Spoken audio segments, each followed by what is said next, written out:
Hello dear students, welcome to my channel.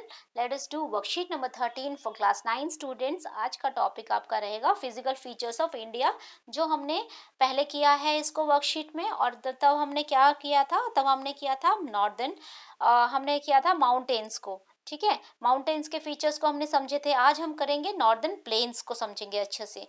Okay, सो शुरू करते हैं। It is formed by the deposition. तो ये कैसे बनती है? ये बनती है डिपोजिशन मतलब जमा होना। ठीक है, तो ये एलुवम जो है, एलुवल, आपने सॉइल के बारे में देखा था, तो कौन सी सॉइल होती है? बहुत ही फर्टाइल होती है, जिसको सारी रिवर्स लेकर आ रही है अपने साथ। ठीक है, और जब किनारे पे क्या कर देती है, डिपॉजिट कर देती है। तो ये उसको लेके आ रही हैं, कैरिड बाय 3 रिवर सिस्टम। कौन से 3 सिस्टम है, कौन से रिवर है? Indus, Ganga and Brahmaputra and their tributaries. ठीक है, और उसके ट्रिब्यूटरीज जो रिवर्स है, छोटी मोटी जो जितनी रिवर होती है उसमें आके जो मिल जाती है, उन्हें ट्रिब्यूटरी रिवर कहा जाता है। ठीक है, इट्स एक्सटेंड इज अबाउट, ये कहाँ तक फैली हुई है? 2400 किलोमीटर्स लॉन्ग, इतनी ये लंबी है। And has a width of about 240 to 320 kilometres, और कितनी उसकी चौड़ी है, चौड़ाई है 240 टू 320 किलोमीटर्स। ठीक है, नंबर 2 देखिए नॉर्दर्न प्लेन के बारे में। Due to fertile and even land. ठीक है, फर्टाइल लैंड भी है और इवन है, अनइवन नहीं है बच्चों। ठीक है, यहाँ पर क्या होती है? इवन लैंड्स होती है, समतल होती है बिल्कुल। Which is suitable for agriculture, जो कि एग्रीकल्चर, जो कि खेती के लिए बहुत ही सूटेबल है। और एबंडेंट अवेलेबिलिटी ऑफ वाटर, और यहाँ पे भरपूर मात्रा में पानी भी मिलता है। ठीक है, फेवरेबल क्लाइमेट, क्लाइमेटिक कंडीशन भी बहुत अच्छी है, फेवरेबल है।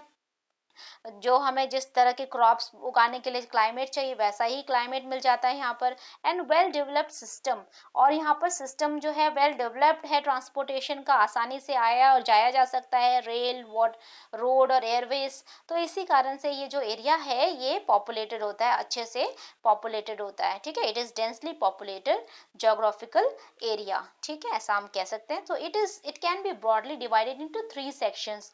अब इसको ब्रॉडली 3 सेक्शंस में डिवाइड किया गया है। ठीक है, तो देखिए किस तरह से इसको डिवाइड करते हैं। पंजाब प्लेन, सब तो जो हम नॉर्दर्न प्लेन के बारे में पढ़ रहे हैं, तो उसमें हम देखें सबसे पहले पंजाब प्लेन आता है। ठीक है, western part of the northern plain is known as Punjab Himalaya. तो जो वेस्टर्न पार्ट है नॉर्दर्न प्लेन का, उसको पंजाब हिमालय कहा जाता है। Which is formed by deposition of alluvium by the Indus and its tributaries. ठीक है, तो यहाँ पर कौन लेके आ रहा है डिपॉजिट सारी?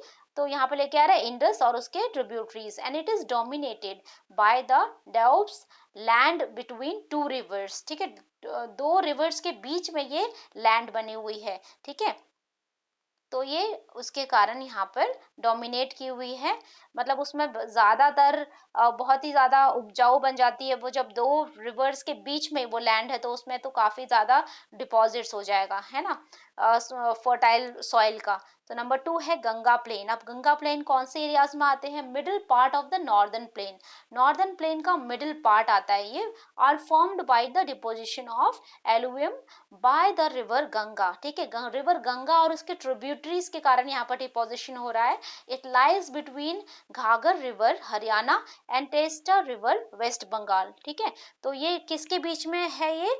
ये जमीन जो है प्लेन, ये है घाघर रिवर हरियाणा और टेस्टा रिवर वेस्ट बंगाल के बीच में। ओके, अब थर्ड सेक्शन देखिए, इसका क्या है? ब्रह्मपुत्र प्लेन। ब्रह्मपुत्र प्लेन किसको बोलते हैं? Western part of the northern plane. Western part, northern plain का वेस्टर्न पार्ट को बोलेंगे, which is extended mainly in north east India. ठीक है, नॉर्थ ईस्ट इंडिया में ये होता है, specially in Assam, formed by Brahmaputra river and its tributaries. तो ये जो है स्पेशली नॉर्थ ईस्ट एरिया के में है, जो कि असम में कहाँ से बनी है? ये ब्रह्मपुत्र रिवर और उसकी ट्रिब्यूटरीज से बनी हुई है। ठीक है, तो आगे देखते हैं। According to the variation in relief feature, तो ये जो बदलाव है, ये जो चेंजेस है, वेरिएशन होता है चेंजेस। ठीक है, तो ये इसके क्या क्या इसके फीचर्स हैं। ठीक है, तो क्या क्या खास बातें हैं इसमें, क्या काम कर सकते हैं ये? तो इसमें भाबर के बारे में पहले दिया हुआ है, the deposit of the pebbles lying parallel to the slope of Siwalik in the narrow belt of about 8 to 16 kilometers where rivers disappear। ठीक है, डिपॉजिट छोटे छोटे पेबल्स वहाँ पे पैरेलल स्लोप बनाती हैं यहाँ पे शिवालिक में, जो कि नैरो बेल्ट है। कितना उसका नैरो बेल्ट में पहुंचा हुआ है, यह 8 से 16 kilometres where the rivers disappear, जहाँ से रिवर डिसअपियर हो जाती है।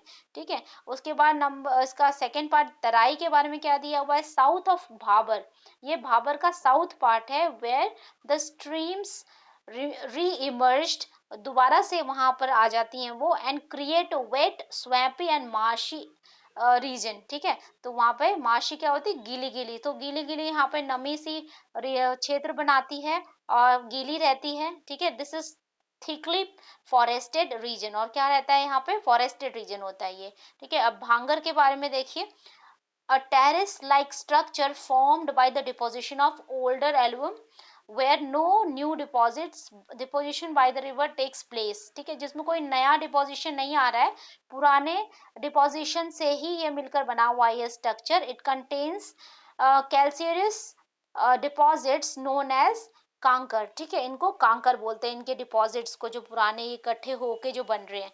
ठीक है, अब खादर के बारे में देखिए, द न्यूअर, तो ये इनके अलग अलग नाम पड़ जाते हैं उनके हिसाब से। ठीक है, तो the newer and the younger, जो सबसे नई ताज़ा जो डिपॉजिट हुई है of a food flood plain ideal for intensive agriculture due to its fertility, तो ये जो है, जो नई फ्रेश जो डिपॉजिट हुई है फ्लड्स के कारण, ठीक है, वो एक आइडियल है वहाँ पे बहुत ही अच्छी खेती करने के लिए, और ड्यू टू इट्स फर्टिलिटी, उसके उपजाऊपन के कारण। ठीक है, तो आइए अब क्वेश्चंस को देखते हैं।